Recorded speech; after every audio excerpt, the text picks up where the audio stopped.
LB. With me, your man, Louie T.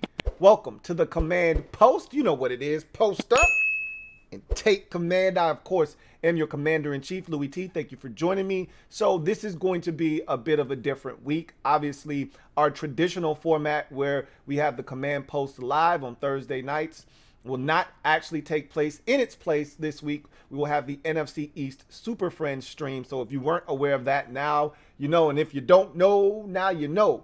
NFC East Super Friends stream on Thursday night, 8 p. Set your calendar, mark your calendar, and set your alarm for that so you don't miss out on the fun there. We're going to do all the things that we always do, chop it up, have a great time, make predictions for the upcoming season as it pertains to the NFC East, and all of those good things. But in lieu of that, there will be no in-depth Washington Commanders conversation as we usually have during those live streams. So what I wanted to do was come here today as we are a week out from training camp and talk to you about some things that, were kind of, itching and gnawing at me a bit. And I felt like I could bring these topics to you, a little food for thought. You guys do the dishes. Leave it down in the comment section what you think. React to what I'm going to pose to you guys tonight.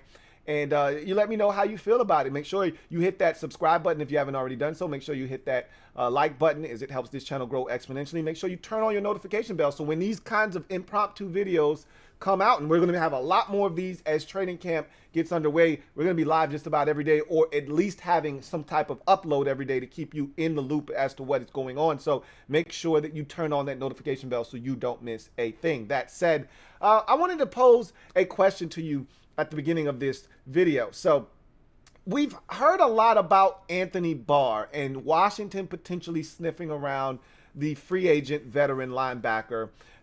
This is a guy that has had a lengthy career in the NFL, all of it spent with the Minnesota Vikings. He's now a free agent. And that's a guy that I think a lot of fans would be interested in adding to this roster. Now, Ron Rivera made it abundantly clear that he would like to add a veteran linebacker to this group. It's a very young group of linebackers, inexperienced, and not a lot of depth either, not the kind that we are looking for as fans. So we would love to add a veteran presence to this linebacker core. Anthony Barr is available. His name has come up numerous times, and Washington apparently is interested. How interested? I don't know. Because interested could be just making a phone call to check on the pulse of Anthony Barr to see if he's in shape, but not necessarily talking about having him come in for a workout or even talking numbers to see what it would take to get him in the burgundy and gold. So when you hear an outlet report that we're interested, it could be as simple as, hey, is Anthony in shape? Good to know. All right, we'll keep in touch if we need him. And that's being interested, right? You made a phone call. So we don't know the extent of the interest. We just know that Washington is potentially interested. What is also out there is the re-up with former Washington football team member / commander / Redskin Landon Collins, who has made it publicly known that he would love to return to Washington. I think there is some of a mutual interest. Obviously, had there not been the deal for Carson Wentz, he'd still be on this roster because they weren't going to cut him. They were only going to ask him to take a pay cut. After they asked him to take a second, that's when he said, go ahead and release me. So they obviously wanted to keep him just at a lower rate. Obviously, that has, taken place. And they can bring him back at a lower rate now if they wanted to. So I'm going to pose this question to you guys. If you could choose between the two, you could only have one. Would you prefer Washington to pursue free agent linebacker Anthony Barr? He's 30 years old, okay, a little bit older, or re-up with the Washington Commanders' former safety / linebacker hybrid Landon Collins? He's 28 years old, okay? So you either go after the devil you know in Landon Collins or the devil you don't know in Anthony Barr. I can just tell you this about Anthony Barr, watching him from afar. And if you're a Vikings fan and you just happen to check out this video, please give me your input down in the comment section. Enlighten us as Washington fans as to what has been going on with Anthony Barr over the last few years. I can tell you just from afar, me watching Anthony Barr, I can tell you he has not been great in coverage. Okay, I've been seeing a lot of 55 trailing on the play, trying to cover someone over the middle of the football field. That has been a trend for me watching him in that Mike Zimmer defense. However, he is rangy, he is long, and he is a guy that can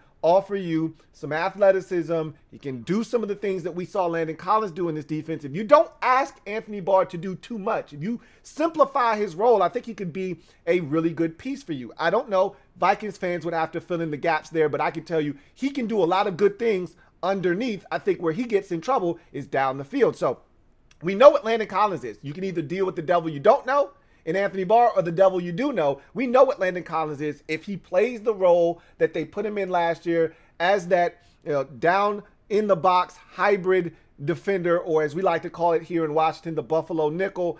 We saw how he flourished in that role. Didn't necessarily love the label of being a linebacker, but that's essentially what he was.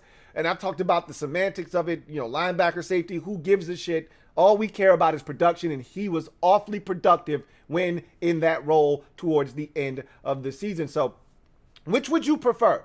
Pursue Anthony Barr, a little bit of new blood, a little bit older, but a little bit of new blood infused into that linebacker position, or would you be interested more so in reunited and it feels so good with Landon Collins, bringing him back as a hybrid safety / linebacker to play that Buffalo nickel role? What says you? Leave it down in the comment section. Tail of the tape versus Anthony Barr, Landon Collins. Which one would you choose? So I want to bring this to the forefront as well. I told you I was going to bring a few items to the table and leave them laid out for you, and you can pick and choose which you decide to put on your plate, okay? Or you can put it all on your plate and decide to leave comments to all of it down in the comment section. It's up to you. That's what I do. I offer you a buffet, and you choose what you want to, dive into. So this is something that I've kind of been thinking about all off season, right?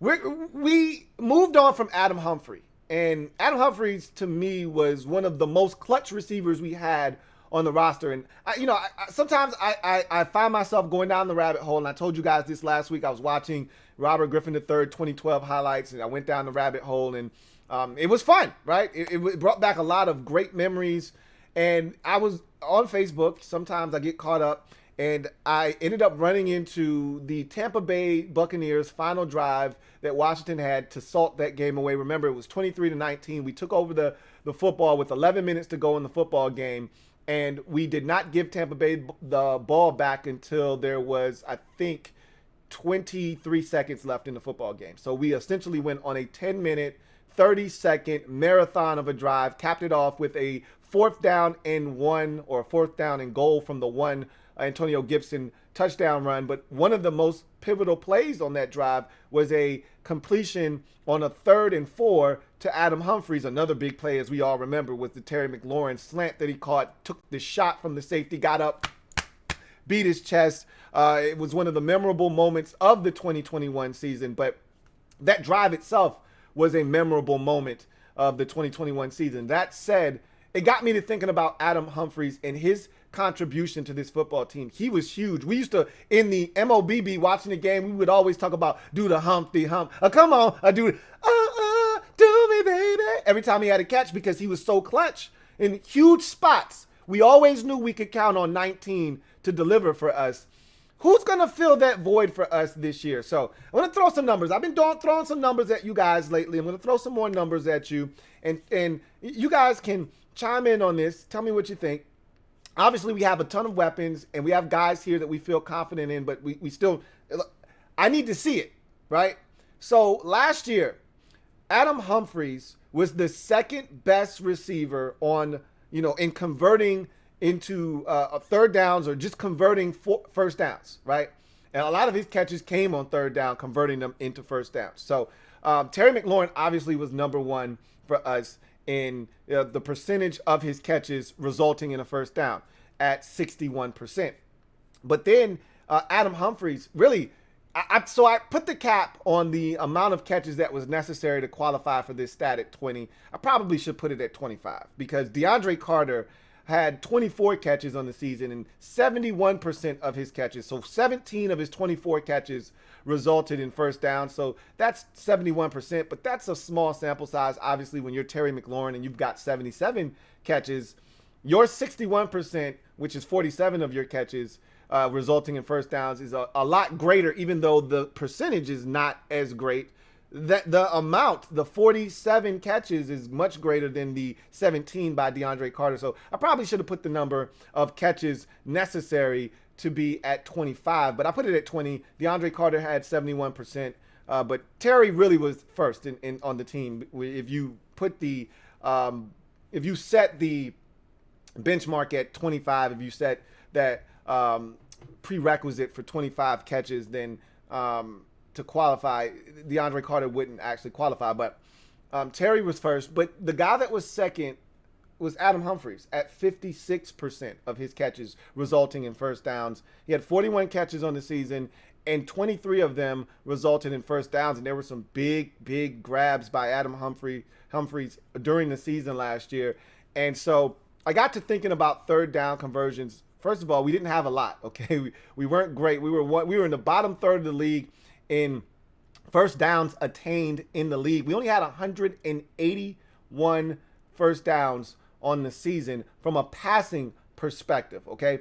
So of those 181 first downs gained via the air, 54 of them is no longer here on the roster, okay? 54 of them are no longer here on the roster. That's 30% of the first downs that we converted via the air, no longer here in Washington. In Ricky Seals-Jones, who converted 47% of his catches. He had 30 catches on the season, and 14 of them resulted in first downs.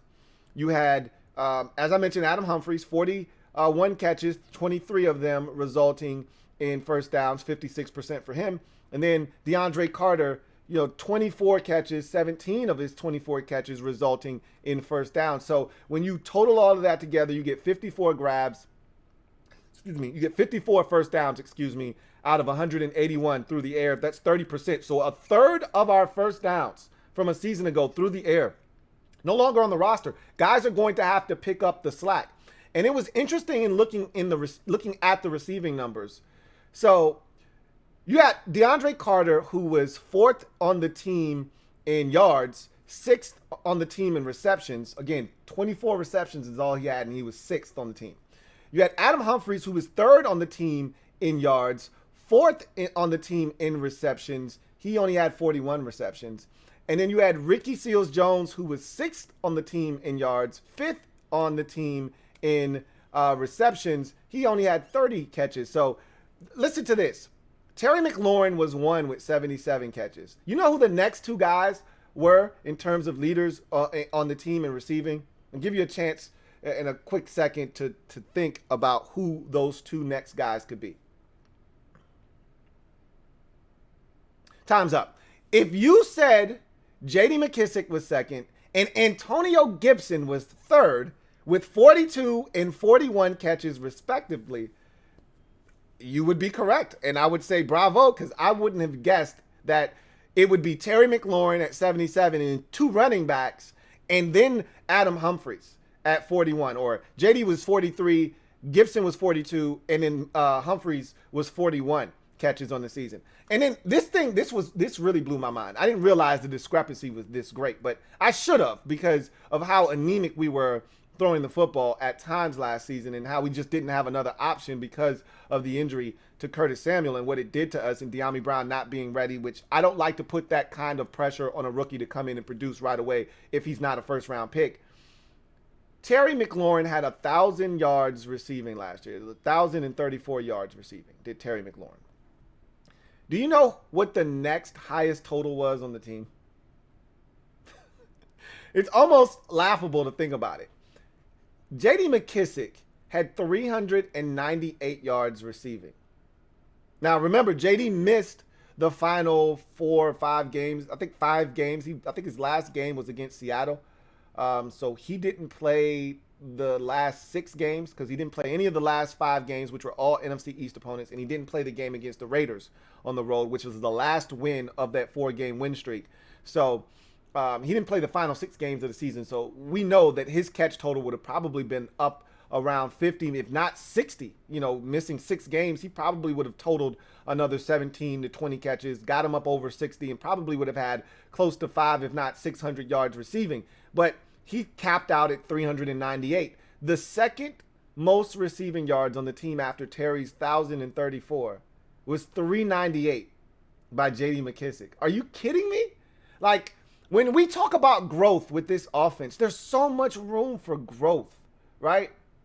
Because there was really no one else after Terry at the receiver position. It was a joke. Honestly, somehow we thought we were so much better off last year, and we were if guys were healthy, but they weren't. We thought we were so much better off than we were the year previous when it was, you know, Isaiah Wright and it was Dontrell Inman. We thought we were light years ahead of that, right? Steven Sims Jr. And then it turned out to be even worse than what we had the year before from a receiving standpoint. As Terry was the only guy over 1,000, which, you know, I get that. But the next closest guy, even Cam Sims, had almost 500 yards receiving in 2020. You know, there are other guys. Logan Thomas, obviously him not being in the lineup was huge. He had over 600 yards receiving in 2020. There wasn't another guy over 400 yards. Are you kidding me? Like, there's so much growth for this offense. It's ridiculous. Just by by virtue of having more targets and a better quarterback playing the position, we're going to be better offensively. It's not going to be close. And to think about how many games we were in last season that we didn't win against better opponents, if we can just stay relatively healthy, this offense is going to be light years better. I mean, it's not even comparable. But what I want to ask you guys is, who do you think is going to have to step up? In light of the guys that are no longer here that produced at a high level for us, keep in mind, no more Ricky Seals-Jones. He was big for us last year. No more Ricky Seals-Jones. Logan Thomas isn't going to start the season off. Who's going to step up? DeAndre Carter, no longer here. He was a guy that was our ace in the hole. We didn't know what we had until we had to use him, and he turned out to be huge for us.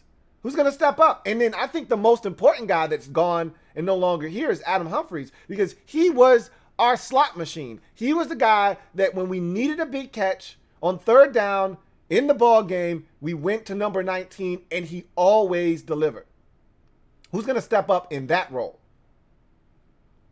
I want to hear from you guys and talk about some of the numbers that I gave you and the stats. And I'm flabbergasted. And when you look at the numbers, I shouldn't be surprised. I watched these games. I knew that we were inept opposite of Terry once we had the injuries, but still to actually see it, it's flooring. It's mind-boggling. But in any event, tell me what you think. Leave it down in the comment section. Can't wait to read what you guys have to say on anything that I have put out there for you. Again, I left a buffet there for you. You decide what you want to put on your plate. You know, whether it's Anthony Barr versus Landon Collins, whether it's, you know, who's going to step up in that, you know, third down conversion role, who's going to step up. We got all these guys that are no longer here that were contributors for us last year. Who's going to step up? And you know what else I want to ask you? Who's going to be second? I'm going to assume Terry's going to lead the team in receiving again. Assuming health. Terry's going to lead the team in receiving. Who's going to be second? There can't be this ginormous gap between Terry and the next guy, and the next guy can't be a running back. Who's going to be the next guy on the team in receiving for this football team in 2022? Leave it down in the comment section. I am a Washington fan, etched in burgundy and gold. My Washington spirit will never die. Washington spirit will never fold until we meet again. You know what it is. Post up. Take command. I'm your man, Louie T. I'll see you guys tomorrow. Make sure you show up, you show out, and represent.